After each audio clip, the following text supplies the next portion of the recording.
ചില മനുഷ്യരുടെ വാക്കുകൾ കേൾക്കുമ്പോൾ നമ്മുടെ നെഞ്ച് അറിയാതെ പിടയും. വേദനകളുടെ നടുകടലിൽ നിൽക്കുമ്പോഴും അവർ അനുഭവിക്കുന്ന ആ മാനസിക വിഷമം കാണുമ്പോൾ വാക്കുകൾ ഇല്ലാതായി പോകും. സോഷ്യൽ മീഡിയയിലൂടെ നമ്മളെയെല്ലാം ഒരുപാട് ചിരിപ്പിച്ച രേണു സുധിയുടെ ഏറ്റവും പുതിയ വീഡിയോ കണ്ടവരാരും ഒരിറ്റ് കണ്ണീർ പൊഴിക്കാതെ ഇരുന്നിട്ടുണ്ടാകില്ല.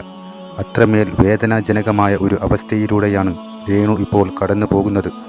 കീമോതെറാപ്പിയുടെ കഠിനമായ പാർശ്വഫലങ്ങൾ കാരണം തലയിലെ തൊലി അടർന്നു പോയപ്പോൾ വേദന സഹിക്കാനാകാതെ ഒടുവിൽ തൻ്റെ മനോഹരമായ മുടി പൂർണ്ണമായും മുറിച്ചു മാറ്റേണ്ടി വന്നിരിക്കുകയാണ് രേണുവിന്. ശരീരം ഒട്ടും അനുസരിക്കുന്നില്ല എന്ന് സങ്കടത്തോടെ രേണു പറയുന്നു. ചില സമയങ്ങളിൽ ഓർമ്മകൾ പാടെ നഷ്ടപ്പെടുന്നു. തലയുടെ ഒരു വശം മരവിച്ചു പോയിരിക്കുന്നു.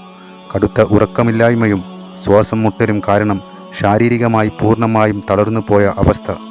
എന്നാൽ ഈ ശാരീരിക വേദനകളെക്കാൾ ഉപരിയായി രേണുവിനെ തളർത്തുന്നത് ചില മനുഷ്യരുടെ ക്രൂരതയാണ്. ഈ അവസ്ഥയിലും സോഷ്യൽ മീഡിയയിലൂടെ അവരെ നിരന്തരം വേട്ടയാടുകയും കുറ്റപ്പെടുത്തുകയും ചെയ്യുന്നവർ ചുറ്റുമുണ്ട്. ആ വേദനയോടെയാണ് രേണു ചോദിക്കുന്നത്, രോഗം വന്നിട്ട് എനിക്ക് നല്ലതൊന്നും ചെയ്തില്ലെങ്കിലും ഇനിയെങ്കിലും എന്നെ ദ്രോഹിക്കാതിരിക്കൂ. എൻ്റെ പേരിൽ ഒരുപാട് റീച്ചുകൾ നിങ്ങൾ ഉണ്ടാക്കിയില്ലേ, ഇനിയെങ്കിലും എന്നെ സമാധാനത്തോടെ ജീവിക്കാൻ അനുവദിക്കൂ എന്ന് എത്രമാത്രം ഹൃദയം തകർന്നിട്ടാകണം ഒരു സ്ത്രീ ഇങ്ങനെയൊരു അപേക്ഷ നമ്മുടെ മുന്നിലേക്ക് വെക്കുന്നത്. ഈ കഠിനമായ പോരാട്ടത്തിൽ അവർക്ക് തണലായി നിൽക്കുന്നത് സഹോദരിയും മക്കളുമാണ്. വീഡിയോയിൽ രേണു പങ്കുവെക്കുന്ന ഒരു രംഗമുണ്ട്. അവരുടെ മുടി വെട്ടാനായി സലൂണിലെ പെൺകുട്ടികൾ വന്നപ്പോൾ കണ്ണ് നിറഞ്ഞാണ് അവർ നിന്നിരുന്നത്. അമ്മയുടെ ഈ മാറ്റം കണ്ട് മകൻ തൻ്റെ കണ്ണുനീർ അടക്കി പിടിച്ച് നിൽക്കുകയായിരുന്നു. അപ്പോൾ രേണു അവനോട് പറഞ്ഞു, അമ്മയ്ക്ക് ഒന്നുമില്ലടാ, അമ്മ തിരിച്ചു വരും എന്ന്. പക്ഷേ അമ്മയുടെ പഴയ മുടിയുള്ള ഫോട്ടോ കാണിച്ച് ഈ അമ്മയെ മതി, ആ പഴയ അമ്മയായിട്ട് തിരിച്ചു വന്നാൽ മതി എന്ന് ആ മകൻ പറയുമ്പോൾ കണ്ടു നിൽക്കുന്ന ഏതൊരു അമ്മയുടെയും നെഞ്ചുരുകും. മരണത്തെ തനിക്ക് ഭയമില്ലെന്നും പക്ഷേ താൻ ഇല്ലാതായാൽ മകനും കുടുംബത്തിനും ഉണ്ടാകുന്ന ആ വിഷമം താങ്ങാൻ കഴിയില്ലെന്നുമാണ് രേണു പറയുന്നത്. ഇത്രയൊക്കെ തളർന്നു പോയിട്ടും ഉള്ളിൻ്റെ ഉള്ളിൽ ജീവിതത്തിലേക്ക് തിരിച്ചു വരാൻ ഒരുപാട് ആഗ്രഹിക്കുന്നുണ്ട് രേണു.